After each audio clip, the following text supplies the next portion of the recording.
UAE Exchange has grown to be one of the leading global remittances, foreign exchange and payment solution brands in the world.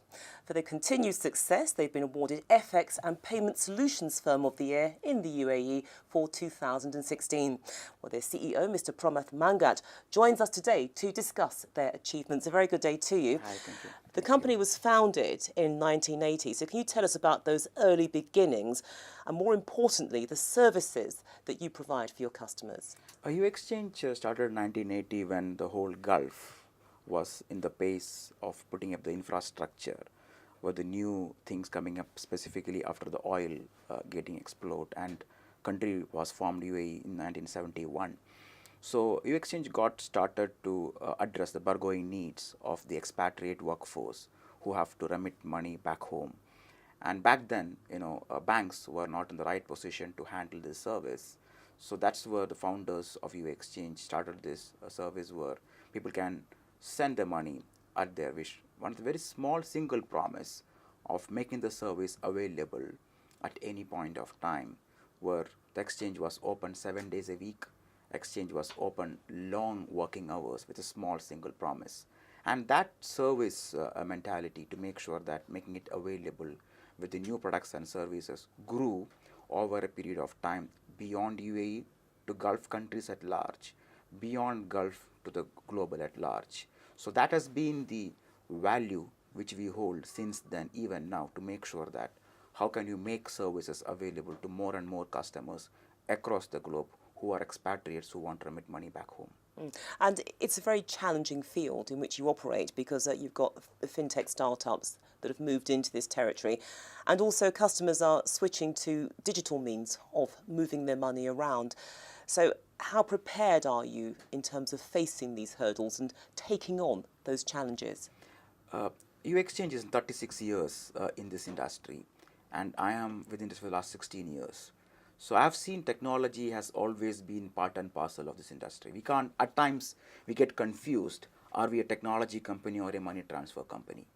But with the new fintech or the digital that we hear about, what has happened is that the adoption or the pace of adopting technology into this has been accelerated.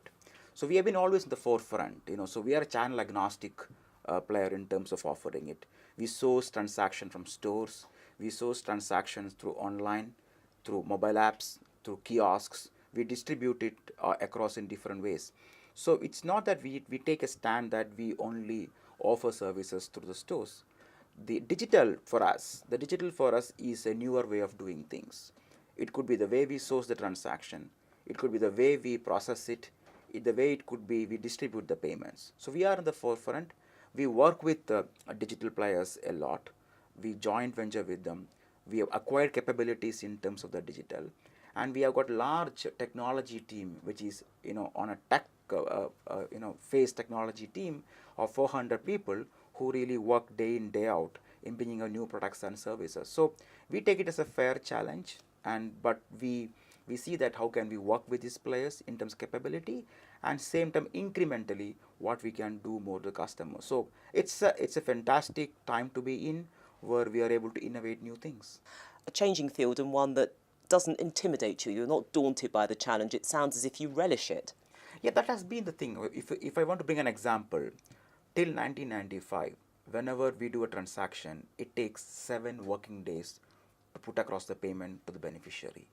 Now we are in a situation where I'm able to place money to a bank account of a beneficiary real time online, 24/7. It is irrespective whether the beneficiary location is bank working, beneficiary location is up and running. So technology has democratized this. Technology has reduced the cost. Technology has helped us to take services to many more people. So we embrace technology with open hand, and we have adopted that because it has helped us to grow the business. It has helped us to take services to many more new customers, to new markets, and regulatory. It becomes much more easy because we are able to track and trace things and work in a very legitimate way. So we see a lot of opportunities, and it's an opportunity for us to offer more services beyond remittances, like microcredit, bill pays, or any kind of payment services the customers would like to avail from us. You mentioned there the word regulatory, which moves quite neatly into another area that I'd like to explore with you, because you operate the business in multiple markets, and that does mean complex regulations. So how do you navigate that, and how do you see the market evolving? Because these regulations will change as that demand grows. Yeah, as a group, UAE Exchange currently operates in 29 markets. Along with Travelex coming in, we are in 43 markets.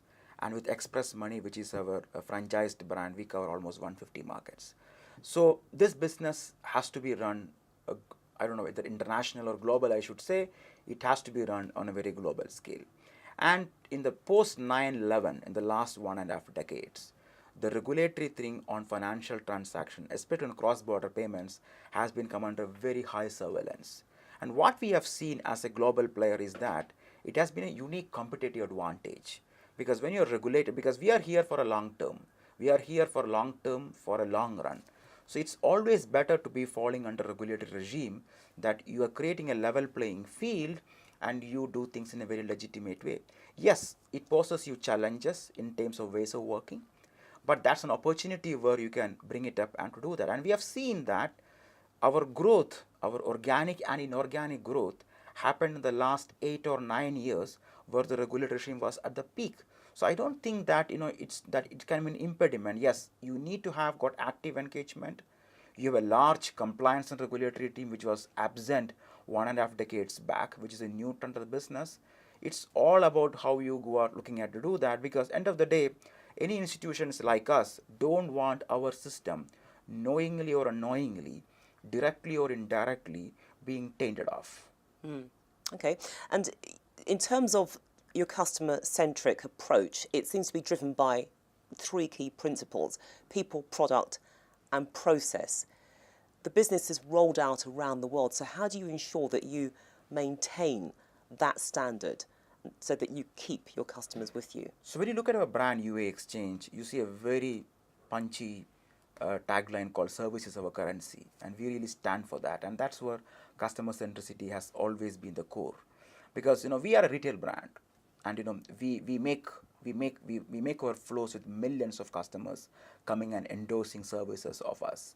And customer centricity is a very key factor, because we look at the business, we look at the value that we create for the business, we look at the service that we create business for millions of customers who comes and serve with us. And for us, that is why we want to bring into three buckets of people, products, and services. So customer centricity is not alone for the frontliners who come in touch with the customer. It starts from the CEO, it starts the leadership team, it's even go to the back end, somebody who is processing a transaction, somebody in legal, somebody in finance, somebody in compliance, including the frontliners. Because whatever we do, what we make sure is that any improvisation or any new change, be it policy, be it processes, if it is not adding value for the customer, it's a waste for us. And that is the kind of principle that we drive internally. So for every decision that we make, we spend 1 extra minute, every one of us, to make sure that what does it mean for the customer. We put that empathetic feeling that whatever we do, is it helping the customer or not. And it has helped us, because in a culture, you cannot create a culture, you can only discover the culture by practicing it again and again. And what I've seen is that when you grow across the globe, when you have a value, you demonstrate the value in a different way, but keeping the value across the globe has been the same. I don't see any difference when you're operating in Middle East, or in Africa, or in Asia, or in Pacific, or in Europe, or in Americas. The value everyone has is same. The way you demonstrate only it differs. And of course, the culmination of this is the award that I referred to in my introduction, FX and Payment Solutions Firm of the Year. So for a company of your size, your heft, what does that mean to you? I think always, recognition is always an inspiration. You feel that, okay, you get a pat on your back. But same time, one should be humility have enough to make sure that you make us responsible for that. You have to carry on this baton and make sure that you continue to deliver that. And it's of course an inspiration for us. We feel motivated that we can do many more things, and also a reminder call that people see value when you do right things consistently, and it's a good message for us that we are here for a long term, and these recognitions are very important and make us responsible to take it forward. So 2016 has been a very good year. Let's project into the future. You strike me as a person who never settles down. You want to continually raise your game. What are your aspirations for 2017? And where would you like the company to be in the future, in, let's say, the next 10 years? But let's start with 2017 first. I think being an entrepreneurial organization, the tonic which really inspires us is growth. And like we always look for opportunities for growth. And every time it's not that you will have all beds of roses.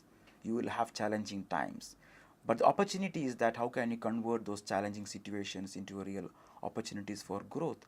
And as an institution, we have got very enterprising set of people across the globe where we have put into place that, and that makes the whole difference, to do that. Yeah, like if you look at across the globe, that it's not that every region is in the great economical shape. There are some regions which is not in a great economical shape, but there are some markets which is in great economical shape.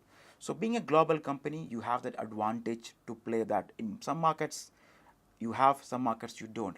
But again, those markets which economically not in great shape, you will have to recraft. You have to find newer ways of doing things out of the box. So 2017, from 15 onwards, we've been driving agenda on digitalization.